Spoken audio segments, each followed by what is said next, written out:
A typical afternoon in the town of Marfa. Like the usual routine of all the residents here, they take a break to rest and rejuvenate after a day of hard work. But it's the opposite for Anya. She is currently busy preparing her specialty snacks, jalapeno cornbread and pecan pie. The young woman meticulously combines cornmeal, flour, and finely chopped jalapenos in a mixing bowl, ensuring the perfect balance of flavors. With practiced hands, she adds in eggs, milk, and a hint of honey, stirring until the batter reaches the ideal consistency. As the aroma of jalapenos fills the air, she carefully spreads the mixture into a greased baking dish, ready to be baked to golden perfection. Meanwhile, she expertly blends toasted pecans, brown sugar, and a touch of butter for the pecan pie filling. With precision, she pours the mixture into a prepared pie crust, knowing that the sweet and nutty flavors will delight her customers' taste buds. As the pies bake in the oven, she takes a moment to ensure that each one will be a masterpiece. Good afternoon, Anya. Have you prepared anything yet? Swiftly, she turns towards the voice, her expression brightening with a sweet smile. Upon recognizing the person making the inquiry, she responded, "Oh, it's you, Harper. Naturally, I've already prepared something, and I've reserved a special portion just for you." Anya fetched a bag holding jalapeno cornbread and pecan pie, extending it towards the woman. As Harper extended her hand to receive the bag, Anya swiftly passed it over, accepting the payment with gratitude. "Thank you, dear," Harper expressed warmly with a smile. "I should be the one thanking you. You've become a regular customer for my snacks," Anya replied, her tone tinged with shyness. "Oh, but your cornbread and pie are truly delicious. The taste and flavor are unique. That's why I always come here for our snacks," Harper remarked. "Wait, have you heard about what happened last night?" Harper continued. "What happened, Harper?" asked Anya. "The police found a man's body last night. It was near here, at the corner where the garbage is dumped. And what's even more terrifying, according to my friend who saw the body, his neck was broken. And the body had no blood or internal organs left. Only skin and bones remained. It's truly frightening," Harper added. "It means there's a vampire roaming around here. And here in our place?" Anya asked fearfully. "I'm not sure about that," replied Harper, "because I've lived here for a long time, but I've never heard of any vampires in Marfa. Your news is really scary, Harper. That's why you should be careful on your way home. You're still new here in Marfa, and you're such a beautiful young lady. All right then, dear. I'm leaving now. Thank you again." As Harper left, Anya resumed cooking. "Excuse me, I'd like to buy," a man's voice interrupted. Anya briefly paused her cooking and faced the customer. "How much is the cornbread and pecan pie?" $15. The man interrupted her, immediately offering money. "For your cell phone number, name and social media account, please," Anya replied politely. "With all due respect, sir, I don't have social media or a cell phone number, and my name probably wouldn't be of any use for buying jalapeno cornbread and pecan pie," Anya said calmly, but with a hint of firmness. "Wow, that's what I like in a woman. A bit feisty. Anyway, why are you selling pie? With your beauty, you could be an actress or be my wife," the man said. Anya, feeling uncomfortable with the man's comments, responded sarcastically, "Can I, sir?" Before the man could say anything more, a young boy approached to make a purchase. "Miss Anya, can I have 3 slices of pecan pie?" The woman efficiently wrapped the pie slices and handed them to the boy.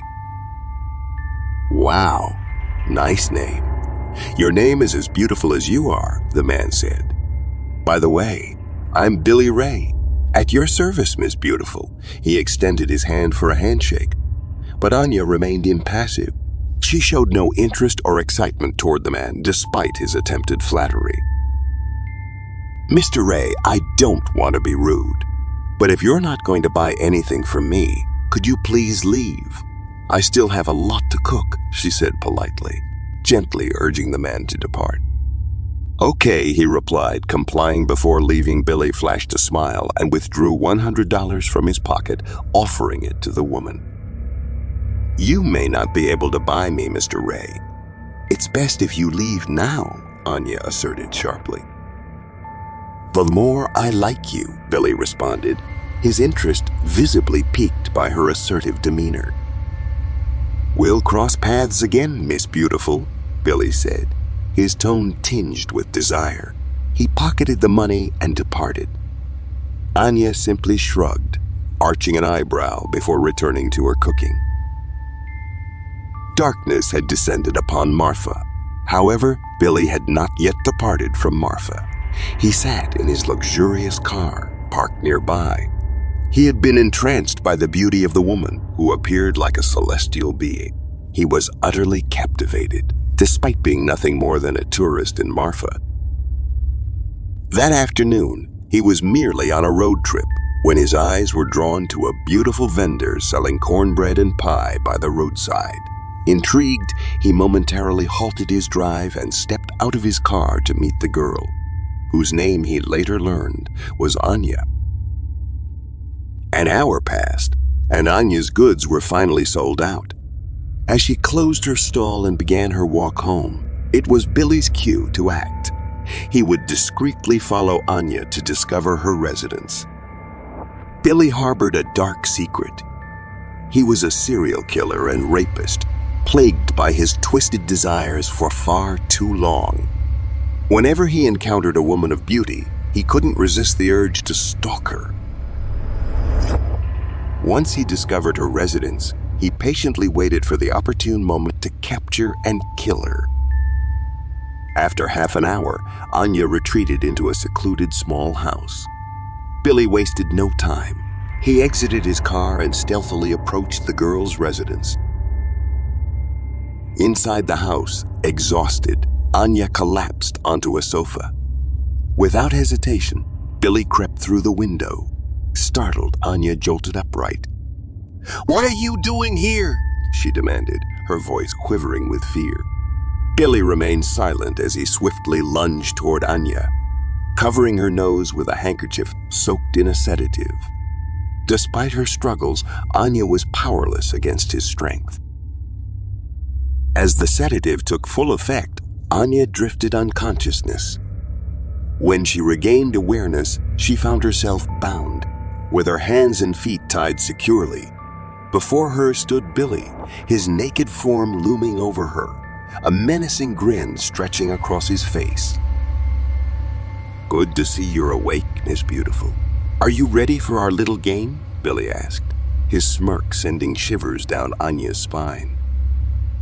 "Please let me go, before something terrible happens to you," Anya pleaded, her voice laced with urgency and a warning. "Are you kidding? Look around. We're in the middle of nowhere, with hardly any neighbors in sight, so whatever I feel like doing to you, I can. Look at this. We've got ourselves an angel living right here," Billy scoffed sarcastically. "For the last time, release me and leave my house," Anya demanded firmly, "or else you'll regret it." "Enough of this. Let's just enjoy ourselves, Miss Beautiful," Billy insisted, rising to his feet and swiftly embracing the woman. Anya struggled to resist, but she was overpowered when Billy forcefully grasped her head. Suddenly, he abruptly ceased kissing her, feeling a searing sensation on his lips as if something had bitten him. Billy recoiled in horror as he witnessed countless insects emerging from Anya's mouth and ears. His eyes widened in terror as he watched the unsettling scene unfold. Suddenly, the ropes binding Anya's hands and feet snapped as if by some unseen force. A chill ran down Billy's spine as he observed Anya's eyes turn blank. the whites of her eyes vanishing into an eerie emptiness. Anya's body convulsed, and a chilling voice emanated from her mouth. "You should have heeded her warning." Then, darkness enveloped Billy as he realized the horrifying truth. As the surroundings darkened, Anya's mouth gradually enlarged, her teeth sharpening ominously. Her body expanded a few inches, and her nails darkened and assumed a menacing appearance. Suddenly, her height increased, causing her clothes to tear apart. In mere instant, her beauty faded, and the once human form of Anya transformed into a horrifying monster. At the sight of her monstrous form, Billy couldn't contain his fear and involuntarily urinated. He attempted to flee, but before he could make a move, Anya lunged at him, her sharp claws sinking into his neck, severing it swiftly and resulting in his abrupt demise. After a moment, her form disappeared, and Anya reverted to her former appearance. In 1966, Anya Miller gained renown as a celebrated model at an upscale bar. Hans Salvador, a billionaire and frequent patron of the establishment, became enamored with her beauty. He showered her with his wealth and extravagance. However, in time, Hans came to the painful realization that Anya was merely exploiting him for his riches, leaving him emotionally devastated. Unable to cope with the anguish caused by Anya's betrayal, he tragically took his own life with a sword. Before he slit his own throat, he cast a curse that ensured no man would ever love Anya again. His curse transformed her beauty into a monstrous visage. There would be moments when a man would kiss her lips uncontrollably despite her wishes. Time flew by swiftly. Anya retained her youth and beauty, yet she endured loneliness because of Hans' curse. Preferring solitude, she retreated from the city and the opulent lifestyle she once knew, opting instead for a simpler existence. She embraced a humble life as a vendor. Unbeknownst to her, Anya had been cursed by Hans to endure the most agonizing karma. This karma, intended to inflict the same pain she caused him, threatened to dismantle her life. Yet, in a surprising turn, Anya discovered a way to leverage this karma to her advantage. Despite her newfound solitude, she harnessed it as a catalyst to rebuild her life and sustain herself. What was once a curse is now becoming her fortune. If there were admirers, Anya would never be short of the ingredients required for her jalapeno cornbread and pecan pie. This could mark the start of her prosperity, particularly if the exceptional flavor of her snacks garnered widespread recognition.